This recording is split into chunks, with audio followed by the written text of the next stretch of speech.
Hello and welcome to Odds Checkers NFL Prop Show. What's going on? I am Matt O'Leary, as always, joined by Derek, Geoff, and John. To catch you up, last week both myself and Geoff went 3-1, John 2-2, and Derek 1-3. We will kick it off with a passing prop. As always, we'll toss it down to John first. What do you got this week? What's sticking out? I'm going to go Carson Wentz over 20.5 completions. I don't think that the Colts are going to be able to run the ball well at all. I don't think they're going to be able to throw it well either, but those little short dink and dunk passes are probably going to be what they're going to be able to do. Wentz has done this, I don't know how, since October. He's done it in every game except two. One was the 49ers game that was in that monsoon, and then the other was the week before where they just steamrolled the Texans. So they should be in a negative game script this week. This sets up great. I mean, 20.5 is not a lot of completions in today's NFL. Absolutely. So let's head it on over to Derek now for his passing prop. I'm going with a Carson Wentz prop also. I'm kind of on the other side a little bit. I'm going under Carson Wentz's passing yards, 227.5, negative 140.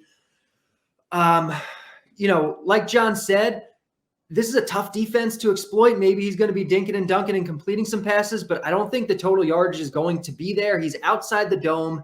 It's windy, and this is a really good Buffalo defense, and Carson Wentz is not a particularly good quarterback, so I haven't projected for under 200 here. I think this is a pretty good place to bet the under. All right, up top to Geoff. I'm going to rely on Jalen Hurts this week, guys, and not with the legs. I actually have the confidence in Jalen and his arm to clear what I believe is the low number of 206.5 this week at home versus the Saints, who represent a very stingy defense, but all the confidence that Jalen Hurts has been playing with, the play calling that we are seeing out of Philadelphia the last few weeks, getting their tight end back, getting healthy at the receiving core. I see big things as we continue this season for Jalen, especially this week, over 206. All right, there we go. For mine, I'm going to go with Patrick Mahomes over 40.5 attempts. I think that's going to be a high-scoring game, and I think Kansas City's going to be chasing a little bit. So I expect the passing attempts to be up rather high for him, as they're going to be in a situation where they're looking to come back against the Dallas Cowboys this week. So a lot of points in that one, a lot of throwing in that one as well. Let's go around again for rushing. Back over to John. I'm going to go A.J. Dillon over 80.5 rushing yards. That's at DraftKings. There's really no stats to back this up just because he's always split time with Aaron Jones. But, man, that guy is a truck. Just watching him run every week, I just been waiting for him to get an opportunity. Well, he finally gets one, and he gets the Vikings, who can't stop the run for anything. I think there's like two teams worse than them and opponent yards per rush. Both teams are like 0.1 yard worse, though. I mean, they're the bottom of the barrel. This is the best matchup he's going to see, so I'm going to roll with them. All right, over to Derek. I'm looking at Myles Gaskin for my rushing prop.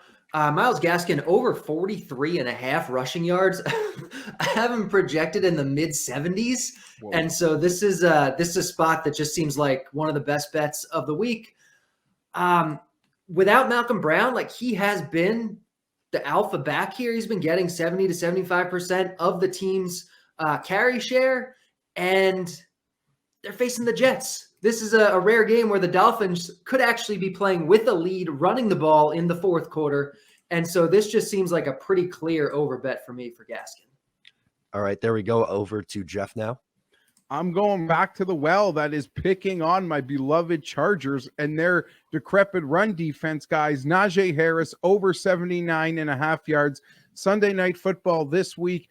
I don't know if it's getting a lot of attention nationally, but COVID has taken the Chargers defensive line and filled it with question marks. This is a team that couldn't stop the run with their starters. I don't know what to expect from the practice squad, but Christian Covington should be out. Jerry Tillery should be out. And I don't think that's the end of it. Linval Joseph hasn't practiced this week. Joey Bosa, even on the edge, is a question mark, although trending in the right direction. The game script against the Chargers, especially with the healthy secondary now, will continue to be win first down, dominate time of possession, and I see no nothing different from Pittsburgh in their sketchy quarterback situation.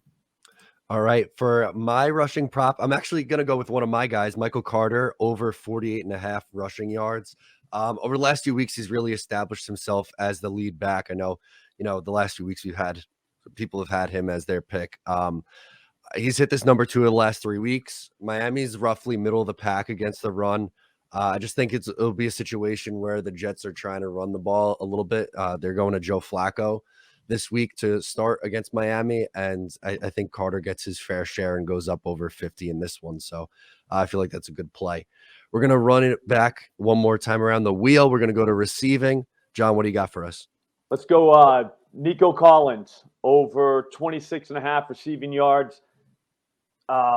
He didn't get it last week. He only got targeted 4 times, but he was on the field for 70% of the snaps, that's great, especially against the Texans. The Titans. Nobody's given up more receiving yards to receivers than the Titans. It's not even close, really. I mean, they're like 200, 300 yards more than everyone else. 26.5 yards is just not a lot. So I'm hoping he can get home this week. Absolutely. Over to Derek.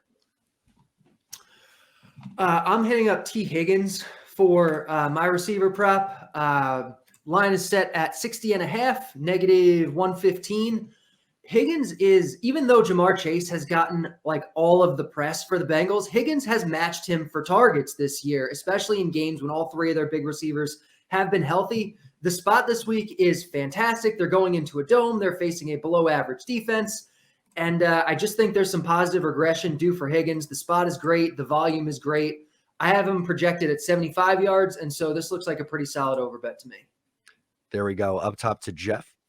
Going to the powerhouse, that is the San Francisco 49ers, guys. Give me Deebo Samuel over 73.5 receiving yards. People still probably aren't giving Deebo enough credit, at least in my opinion. The odds makers and the line projection isn't on this one. 86 targets in 9 games. That's an elite number of targets, and the Jaguars have just been absolutely horrendous against number 1 receivers this year. Let's keep it rolling. Deebo off the Monday night momentum. Jeff, my man, I'm right there with you. I'm going to take that as well at over 73.5. He's hit that number 6 times already this year.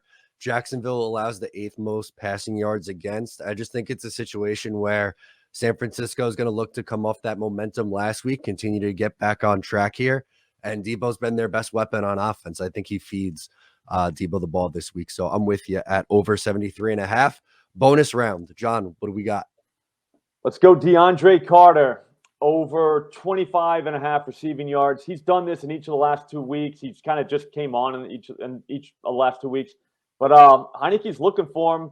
He's been targeted 6 times each game. He's caught a touchdown each game. He's gone over 50 yards. I know the Panthers don't really give up a lot of passing yards, but at the same time, they're probably going to have their attention on McLaurin.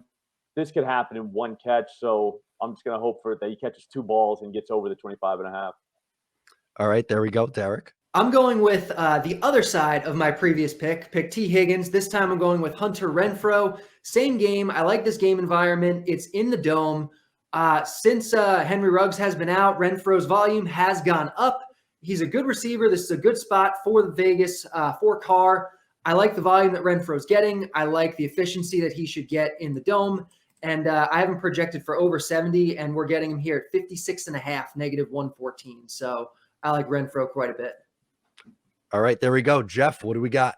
I'm going right back to the Deebo Samuel party here. Over 5.5 rushing yards. We all see the Kyle Shanahan script. There's no secret. He doesn't even trust his quarterback that much to begin with. So they run with pretty much any personnel that can or they feel is capable of running the football there. Playing Jacksonville, assume that comes with a lead. Deebo over 5.5 rushing yards. Count it. All right. For my bonus, I'm going CeeDee Lamb over 69.5 receiving yards. Again, kind of just piggybacking off of my take from earlier where I think this is going to be a high-scoring game.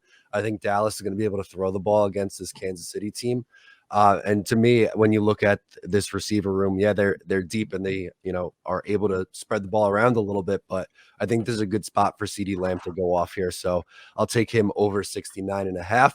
That's going to do it for us here in week 11. Make sure to tune in again next week. We'll have you covered for week 12, and we'll recap how we've done this past week. Thanks for joining us. We'll talk to you next time.